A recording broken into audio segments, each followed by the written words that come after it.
The Pedro Bank is located about 90 miles southwest of Kingston. A submerged marine plateau 3/4 the size of Jamaica, it is the country's most productive fishery, supplying all of Jamaica's lucrative conch exports. For decades, the center of the fishing industry, Pedro is of utmost importance, with many a fisher bringing home much-needed income to fishing communities spread across Jamaica's south coast. White House, Westport, Kingston, Jamaica, all of us are food ground, and we're glad for it. I stay here and I find out that I can help to finance myself, you know, and I'm away from most problems that would create if I was in the land. I check the man about the work if I can come as basketman, and he say me have to wait till the next basketman go over. And I wait till one day then come call me. And so we had put the compressor in the boat. And we went out there the first day. One of my uncle tell me about over here, and through my auntie they have 2 boats over here. I just come over here and they here a month before I start work. About 3 months me there, so I'm working 2 months now. I feel good working right now. I must say it grew me into a full man, Pedro Bank, because you know there was a lot of people that I work around that inspire me, you know, and was so much into their fishing and believe in what they do and had pride in what they do, and I've been inspired from a lot of those guys. With limited job opportunities and overfished coastal waters, Jamaicans increasingly depend on the Pedro Bank. But because of inadequate management, especially of the reef areas, marine resources have dwindled to levels that now threaten the future of the fishery and the livelihoods that it supports. The fishing was great, beautiful. You will haul traps like 200 pounds of fish, 300, and a beautiful fish. All different species you would see in each trap. But as the years pass, you can see that's deteriorating because of the fishing habits that we, the fishermen, started to do, you know. Pedro Bank has 3 small coral keys, originally so thickly covered with seabirds that the keys were mined for guano, and there was a brisk trade in bird eggs between the bank and mainland Jamaica. 2 of the keys are home to fishing communities, whose structures and daily activities endanger natural habitats. Middle Key, only 10 acres in size, is home to over 400 residents during the peak fishing season. The key has serious sanitation, solid waste, water and housing problems. And these not only affect the humans, but have life-threatening impacts on wildlife as well. Mars boobies are one of the rarest seabirds in the Caribbean, and the Caribbean population may be genetically distinct from other populations around the world. This is one of the largest colonies in the Caribbean. This is the only place in Jamaica that they actually nest.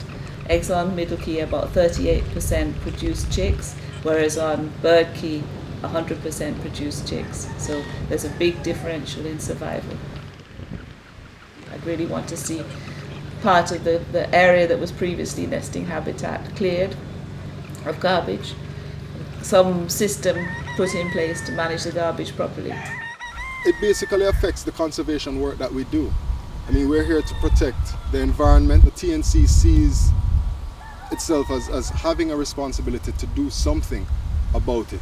Starting in 2005, the Nature Conservancy, along with the government of Jamaica, has been working on the Pedro Bank to develop conservation solutions, including a thorough environmental and social assessment with viable recommendations. In 2008, a fish exchange program between Jamaica and Belize introduced participants to effective fisheries management. And in 2010, a field station was built on Middle Key. The field station allows staff to stay comfortably on the island and serves as a base for partners wanting to do conservation, enforcement, research, monitoring and community awareness activities. 2011, well, we now have funding to do a management plan. We now have funding to establish a fish sanctuary as part of one of our management strategies. So this building here is going to facilitate, it's going to allow all of that to come together. It's going to allow us to have a permanent presence here and a permanent kind of interaction with the community that is so desperately needed.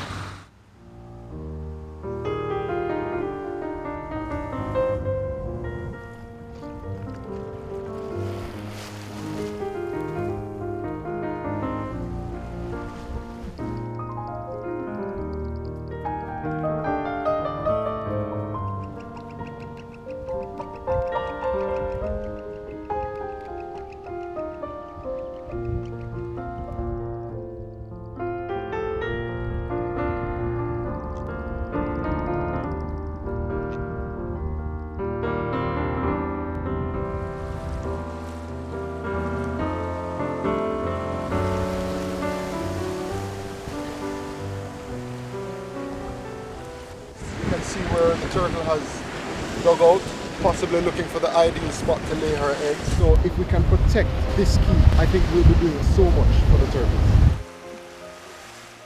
Jamaica's very first offshore fish sanctuary is located in a 2-kilometer radius around Southwest Key, also known as Bird Key.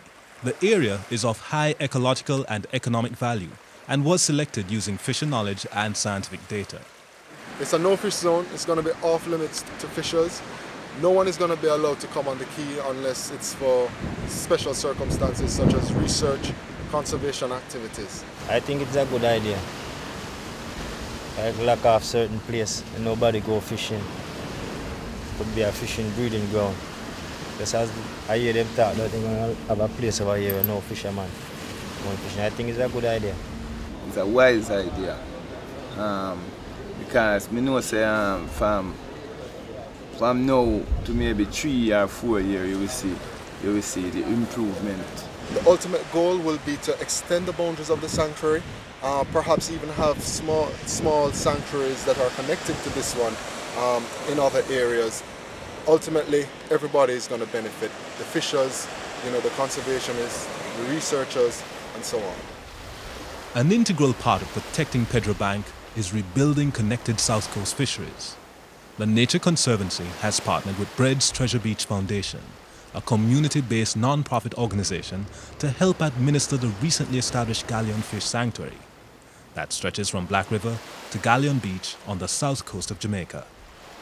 So we went around the island seeking for ecologically sensitive areas that can be declared as fish sanctuaries. This area was chosen primarily because of its ecological characteristics. It has mangrove stands, seagrass beds, interspersed with little coral heads and so on, which makes it a prime nursery area for juvenile fish. The sanctuary is located in the Lanacre fishing village. It's a village that depends on only fishing. That's all they depend on. And they're having a problem down there by, huge overfishing, and they were very concerned. One thing I'm happy about is that the fishermen in that area, they wanted it, they needed it, and they were in full support of it.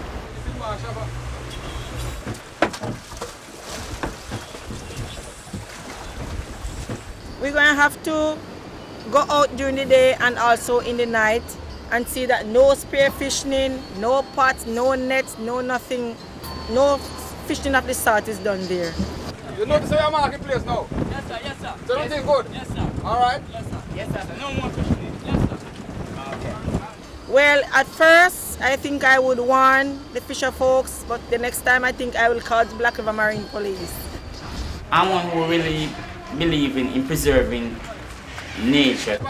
It's really exciting for me that I really get a chance to be a part of this, and that I can also get others involved in it. It's my first time. I'm pretty excited, can't wait to learn more and see new things.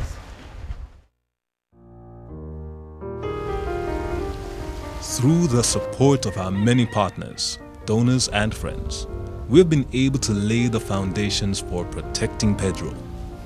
With your continued commitment, we will take the actions needed to create the future we have all been working to achieve.